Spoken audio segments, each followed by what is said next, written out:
కష్టాలు అనేటివి వస్తాయి. ప్రతిపక్షంలో ఉన్నప్పుడు, రాజకీయాలలో మరీ ముఖ్యంగా ఉన్నప్పుడు ప్రతి ఒక్కరూ కూడా ఒక్కటే గుర్తుపెట్టుకోవాలి, కష్టం రానిదే సుఖం రాదు. ప్రతి మనిషి జీవితంలో కూడా కష్టాలు సుఖాలు అనేది పార్ట్ అండ్ పార్సల్.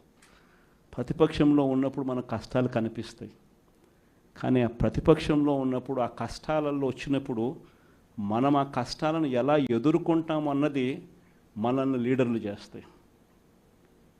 కష్టం వచ్చినప్పుడు మన క్యారెక్టర్ను మనం అమ్మేసుకుంటే, మన వ్యక్తిత్వాన్ని మనం అమ్మేసుకుంటే, ఒక్కసారి బాటిల్లో ఉన్న నీళ్ళు బాటిల్లో ఉంటే బాటిల్లో నీళ్ళు తాగుతాం, బాటిల్లో ఉన్న నీళ్ళు ఒక్కసారి ఇలా పడేసినామని అంటే భూమిలోకి పడిపోతాయి, మళ్ళీ ఏరుకోలేం. క్యారెక్టర్ కూడా అలాంటిదే, ఒక్కసారి విడిచిపెట్టేసినాము అని అంటే మళ్ళీ దాన్ని ఏరుకోలేం. ప్రజల్లో చులకనవుతాం, ప్రజల్లో పలచనవుతాం. ఇది ప్రతి ఒక్కరూ కూడా గుర్తుపెట్టుకోండి. కష్టాలు అన్నటివి ఎల్లకాలం ఉండవు. ఎవరికి ఏ కష్టం వచ్చినా కూడా నా కథ గుర్తు తెచ్చుకోండి. 16 నెలలు నన్ను జైల్లో పెట్టినారు. నా మీద కేసులు వేసింది కూడా మళ్ళీ ఎవరో కాదు, అటు కాంగ్రెస్ ఇటు తెలుగుదేశమే. నా పిటిషన్లో ఎవరు పిటిషనర్స్ అంటే అటు కాంగ్రెస్ ఎమ్మెల్యేలు, ఇటు తెలుగుదేశం పార్టీకి సంబంధించిన నాయకులు. కేవలం రాజకీయంగా ఎదుగుతున్నాను అని ఒకే ఒక కారణంతో దొంగ కేసులు బనాయించారు, 16 నెలలు జైల్లో పెట్టినారు. కానీ ఏమైంది? బయటికి రాలా, ముఖ్యమంత్రి కాలా.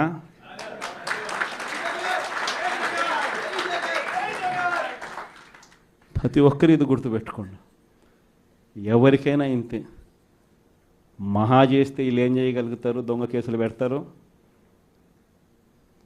కాదండంలా బెదిరిస్తారు, కాదండంలా మహా అయితే 3 నెలలు లోపల వేస్తారు, అది కాదండంలా. కానీ ఏం చేస్తారు? 3 నెలల తర్వాత మళ్ళా వస్తాం, రెట్టించిన ఉత్సాహంతో మళ్ళా పనిచేస్తాం. ఎవరెవరైతే మిమ్మల్ని జైల్లో పెట్టే కార్యక్రమం ఎవరెవరైతే చేస్తారో, మంచి చేసిన వాళ్ళని గుర్తుపెట్టుకోండి, చెడు చేసిన వాడిని గుర్తుపెట్టుకోండి. ఇద్దరిని గుర్తుపెట్టుకోమని చెప్తాను. ఊరికే చూస్తూ ఊరుకోం. వైఎస్ఆర్ కాంగ్రెస్ పార్టీ బ్రతుకుతుంది. వైఎస్ఆర్ కాంగ్రెస్ పార్టీ ఈ రాష్ట్రాన్ని ఏలుతుంది అని కూడా ఈ సందర్భంగా చెప్తాను. మరో 30 సంవత్సరాలు ఏళ్తామని కూడా ఈ సందర్భంగా కూడా మరి గట్టిగా కూడా చెప్తాను. కాబట్టి ఎవ్వరూ కూడా వైఎస్ఆర్ కాంగ్రెస్ పార్టీకి సంబంధించిన ఏ కార్యకర్త వెంటికి కూడా పీకలేడు అని చెప్పి కూడా ఈ సందర్భంగా చెప్తాను.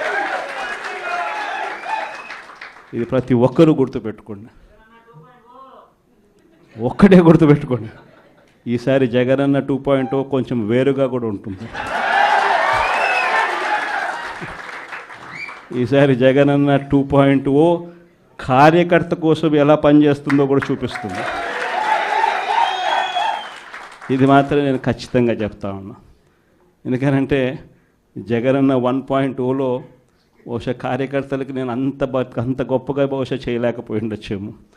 ప్రతి పథకము ప్రతి విషయంలోనూ కూడా మొట్టమొదటిగా ప్రజలే గుర్తుకొచ్చారు. ప్రజలకు మంచి చేయడం కోసమే నా టైం కేటాయించా, నా తాపత్రయపడ్డా, ప్రతి విషయంలోనూ దానికోసమే అడుగులు వేశా.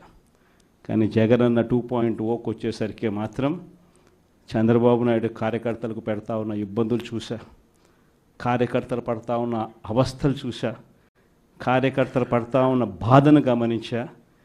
వీళ్ళ కోసం గట్టిగా మీ జగనన్న ఉంటాడని సందర్భంగా గట్టిగా చెప్తాను. విజయవాడ లాంటి కార్పొరేషన్లో కూడా 49 స్థానాలు మనం అప్పట్లో గెలిస్తే తెలుగుదేశం పార్టీ కూటమి వీళ్ళకు వచ్చిన స్థానాలు 14, కమ్యూనిస్టులకు వచ్చింది 1. ఈ 49 స్థానాలకు మనం గెలిస్తే 64కు గాను వాళ్ళకు కేవలం 14 స్థానాలు ఉన్నప్పటికీ ఎన్నికలు అయిపోయిన తర్వాత రోజు నుంచి రకరకాల భయాలు, రకరకాల ప్రలోభాలు అదే పనిగా పెడుతూ పెడుతూ పెడుతూ ఒక 11 మందిని మాత్రం భయపెట్టో ప్రలోభాలు పెట్టో తీసుకోవడం జరిగింది. అయినప్పటికీ 38 మంది నిఠారుగా నిలబడ్డారు అని చెప్పడానికి గర్వపడతాను. ఎందుకు ఈ మాట చెప్తా ఉన్నాను అని అంటే దానికి కారణం కూడా ఒకటే. ఇన్ఫ్యాక్ట్ ఏ కార్పొరేషన్ చూసుకున్నా, ఏ మున్సిపాలిటీ చూసుకున్నా, రాష్ట్రంలో ఉన్న ఏ జెడ్పీటీసీ పరిధిలో ఉన్న ఏ మండలం తీసుకున్నా, అటు ఎంపీపీలైనా కానీ, అటు జెడ్పీ